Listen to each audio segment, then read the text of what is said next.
It's the Las Vegas Sportsline. Here we go. It is the Wednesday edition of the Las Vegas Sportsline. I'm Dave Cokin. We've got Teddy Covers, Ted Savransky with us today. Patrick Everson is here. Ari Platinum is back behind the console as he finally gets to do our show for a day. And I think I said I'm Dave Cokin. Well, if I didn't, that's who I am. The college basketball season is underway, and guys, congratulations to the Duke Blue Devils on winning the national championship. It's a done deal, huh? Wow. I mean, they were tremendously impressive. And Patrick, you can comment on this. We saw an immediate bump in the futures on Duke. They are now the favorite, and I mean that with the capital THE. Yes, sir. They, in fact, literally just texting back and forth with John Murray at the Superbook to get the very latest, and they were 4-1 going into that game and 5-2 coming out of that game. And Kentucky dropped a little bit too, not too much, 6-1 to plus 650. But John also said a few other teams were also raised to balance the whole percentage a bit. But absolutely, Duke, what a they looked good. I don't think they won the national championship yet, but maybe. No, I was being a bit I know you were. But I know you were. Absolutely. I mean, because the one game samples wow the people. Sure. But they're legit, Teddy. I mean, this team has got, boy, they got some athletes. I mean, looks like Big Zion is probably the worst athlete on the floor, and he's not bad. Sure, they were talking about him as a potential number one overall pick. No, okay? Well, he's not. I'm going to tell you that right now. They were talking. That's all I'm saying. But the bottom line is you have 4 of the top, 14 recruits in the country. Yeah. That's a pretty good roster. I was surprised to see how much money there was on Duke. I thought Kentucky was priced fairly cheaply, considering they had, 3 upperclassmen back from a Sweet 16 team from a year ago. Very rare for a Calipari team. Sure. They were the veteran squad, and Duke was the young squad. But at this stage in college basketball, it was a good lesson to be reminded of from game one, day one.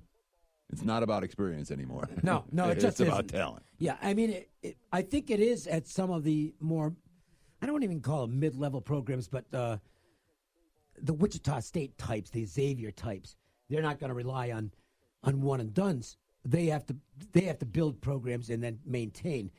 But at the top level, among the elites, it's just about getting the best guys in there, even if it's for a couple of months. Sure, and Coach K looked like he did a pretty good job at doing that last recruiting cycle. NHL, we'll mention the Golden Knights because they opened their 4-game road trip on a down note. The offense just does not come up with anything as they lose at Toronto. Eric Haula got hurt in this game, had to be carried off the ice on a stretcher. It appears to be reasonably good news. He's going to miss some time, but it looked really bad when it happened. It's like, oh boy, he might be done for a while. So good news on that front. That was a very tense moment in the game last night, Patrick. As for the Golden Knights, support has to be wavering at the windows because they just kind of look like a 500 team. That's exactly what they look like, and that's kind of where they're hovering around, a little bit under it right now, I believe. And this is something where at home they're still going to get the kind of, the support they've become accustomed to, although I'll bet that wavers soon. And I was talking about this with John Murray at the Superbook just a little bit ago before I came in, and he said at least on the road, he says they're backing off the Knights a little bit. He says, yeah, a little bit they're backing off. We aren't getting the kind of out of control one way betting on VGK we saw so much of last year, and it's took a couple few weeks, but if this persists, I imagine they're going to continue to see. If people are wagering on this game, they're going to be starting to look at the other team, especially on the road. The road record is I think like 2-6 on the road right now. It's not good, yeah. Mm-hmm. Yeah, I mean, there's only 3 teams in the NHL with fewer points than the Knights right now. The Red Wings, the Panthers, and the much maligned Kings. And when you look at goal differential, the Blackhawks are the only team in that group that wasn't in that group that is worse than the Knights. So. They are who they are right now, which is a sub-500 team, and bettors have already figured that out. All right, that's enough for Tuesday. Let's go ahead and look at Wednesday. MJ Christensen, 4 at 4 time. 1, 2, bring it to the 4. Put the 4s up. Put the 4s up, I said. Do it right now. Tonight's action is just around the bend, and the guys want to get your night off to a great start. 4. It's the Las Vegas Sportsline's 4 at 4. Not 1, not 2, not 3, but 4. Unbelievable. And we'll tell you that at MJ Christensen Diamonds, backed by popular demand, Well, it's totally new, actually. But starting on Sunday, November 18th, MJ Christensen will now, for the first time ever, be open every Sunday throughout the holidays. So that's just down the road. For those who work, you no longer have an excuse. You got to get there. Hey, what will make Sunday even more enticing? Stay tuned, because I hear that jewelry service offers will be coming. So we'll keep you posted on that. At MJ Christensen, located at Boca Park, we've got a mix of college basketball, college football, and the NBA tonight. We'll begin with the college basketball early game. Only a few games on the schedule today after the enormous opening night slate. But this is a good one. Ohio State matching up with Cincinnati, Teddy. Yeah, certainly. And right now we're looking with the Bearcats 4.5-point favorites at Fifth Third Arena. 135 the total. And when it comes to early season college hoops, Dave, I do very, very little for the first couple of weeks. I like to wait through those Thanksgiving tournaments, and then you find a bunch of overreactions in the betting markets. That's when I tend to step in. What are you hearing from the books, Patrick? This is one where they got, again, from John Murray at the Superbook. We talked about all this stuff today. He gave me a bunch of great information. He did say a sharper group took Ohio State plus the 5 here, so they are, as you pointed out, Teddy, at 4.5. So there's a little something in the pot there for this season opener for both these teams. I tend to agree with that. I think, but actually, I think both these teams are going to be better down the road than they are at the start of the season, fitting in some new pieces and take some time to get that cohesiveness. Yeah, worth noting, this is a 3 o'clock start time, not a 4 o'clock start time, even though it's on ESPN2. So if you want to get your wager down, you have, about 52 minutes left. That's if you want to get your wager down before the opening tip-off. You have more time to get the OhioMiami of Ohio football bet in, and it appears as though lots of folks have gotten involved in this one already, and the money is heavy, Patrick, on the Ohio Bobcats side. Absolutely. John says most of the money on the favorite in that game, almost all the money, all the tickets, he said, and they've gone at Superbook from -3 to -5.5. He said it's not really a big decision, not heavily bet, but there's definitely some action on the line this evening. An interesting note on this game, both teams played weekdays last week. Miami of Ohio actually has had more rest than Ohio. But if you're factoring in those scheduling dynamics, Teddy, Miami's off 2 absolute wars. Double overtime game with Army, and then a thriller last week back and forth with the Buffalo Bulls, whereas Ohio is off 3 straight games that have been completely decided by halftime, where they basically just had to make sure they completed the game to get the win and the cover in those matchups. So the Bobcats, not as much rest, but they might be the fresher team anyway. Sure, but then again, Miami owes the more battle-tested squad, because you'll see that in some of the smaller conferences, the MAC, the Sun Belt, CUSA. You beat up on some patsies, and then all of a sudden you have to face a real opponent, and you go into that game a little bit overvalued. That might be the case for the Bobcats here, because up to 5 now, I believe. I'm seeing 6s out there. 5.5 Super Bowl. I laid, right now. I did play the game. I played it,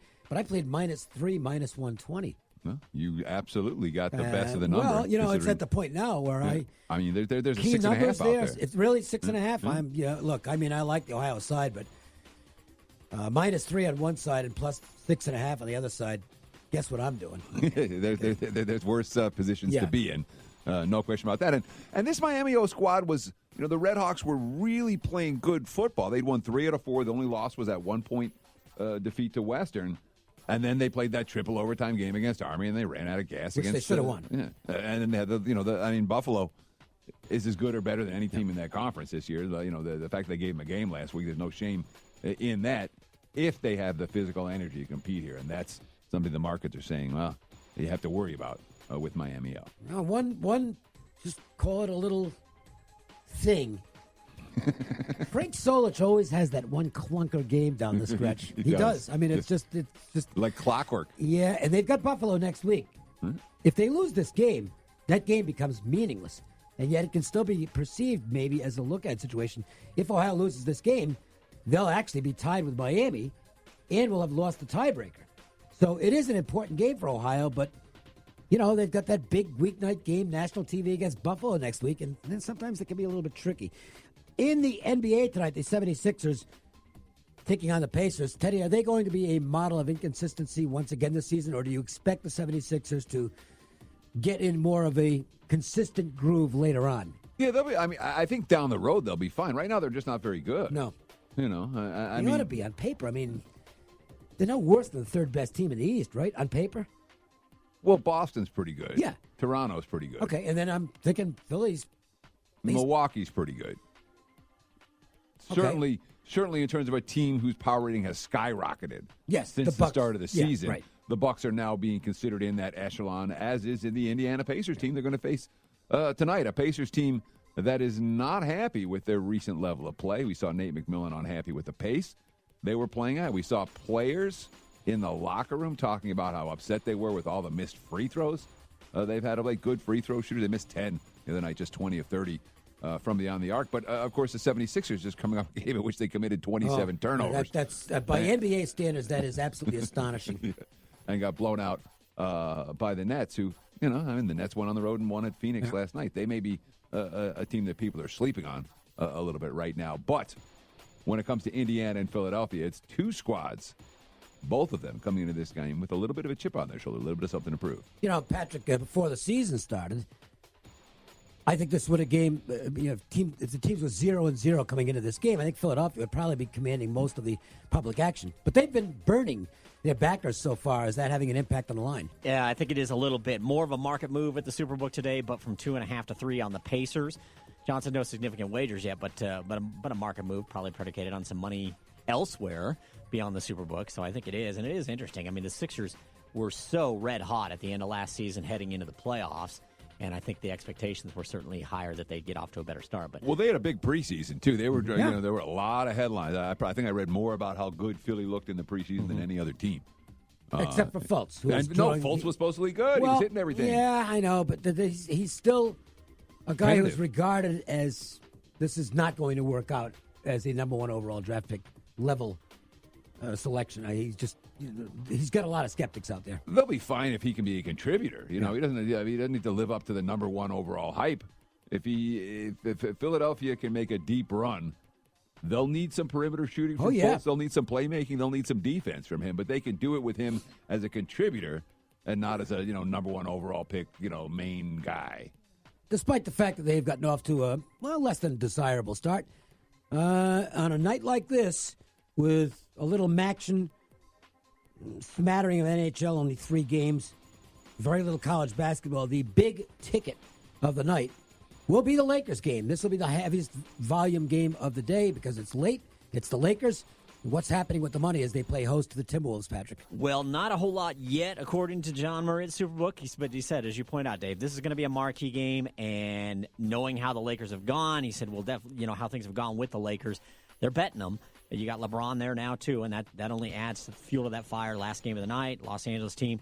He said, we're surely going to end up needing Minnesota, although he doesn't like the Timberwolves. This was a game I talked about with Jeff Stone back at MGM Books, too, this week. And he said, look, it's, you've got another, first off, in addition, I should say, not first off, you've got an unstable Minnesota team that, doesn't really know exactly what's up and down. Who knows what their locker room situation is like from one day to the next. Exactly. And he said, look, it is a bumpy start for the Lakers, but it's hard to overcome that factor in the public's mind when you've got LeBron and the Lakers. They're still going to be betting them, and he's going to be in the same MGM Books will be in the same situation as Superbook tonight and rooting for the Timberwolves.